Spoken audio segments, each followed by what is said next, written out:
Passive and Active Systems in a Commercial Settings by Isamar Jones and Kristen Thompson. Passive systems focus on prohibiting and containing fires. They are sometimes referred to as prevention systems.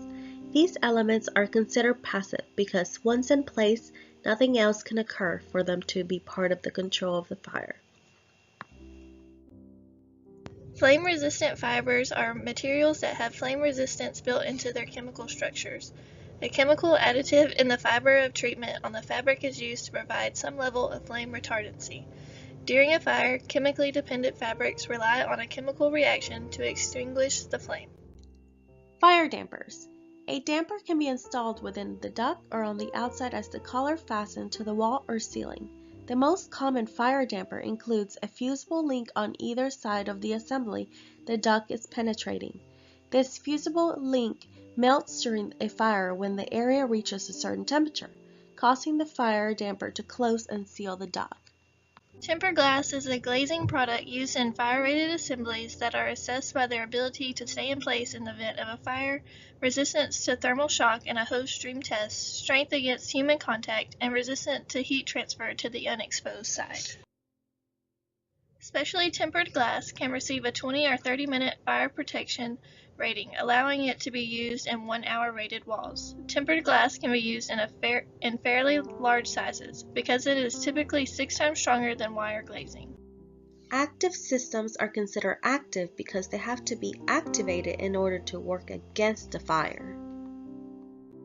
Manual fire alarms. The codes consider a manual fire alarm to be part of the detection system. In this case, however, it is the occupant who detects the fire. He or she then sets off the manual alarm by the use of a pull station or alarm box. If an automatic smoke detection system or sprinkler system is not provided in a building, the codes typically require a manual fire alarm. Sprinkler systems. Automatic sprinklers are devices that are sensitive to heat. Most commonly, only the sprinkler heads directly exposed to the heat will activate and release water. Other sprinklers may be wired to and activated by a smoke or fire alarm. In fact, most sprinkler systems are required to be tied into an alarm system so the occupants, the appropriate building personnel, and the fire department are notified of an emergency should a sprinkler activate. Automatic sprinkler systems are invaluable in the containment of a fire. Emergency lighting and communication. Emergency lighting is typically required whenever 2 or more exits are present. Generally, the codes require emergency lighting to be provided at all exits and any aisles, corridors, passageways, ramps, and lobbies leading to an exit. Exiting systems are the elements of a space or a building that assist and direct occupants to a place of safety. Signage. A variety of signs are required by the codes in a means of egress. These include exit signs and other exiting and location-related signs.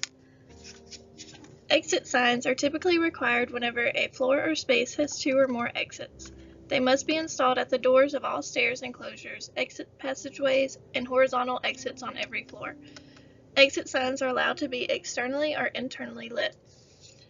Exit signs located directly over an exit door are usually required only to say exit. Contrasting letters on exit signs are usually available in green and red. Some jurisdictions, however, only allow red. Corridors. Exit access corridors are corridors that lead to an exit or an exit stairwell. The rating of exit access corridors rate from half an hour to 1 hour.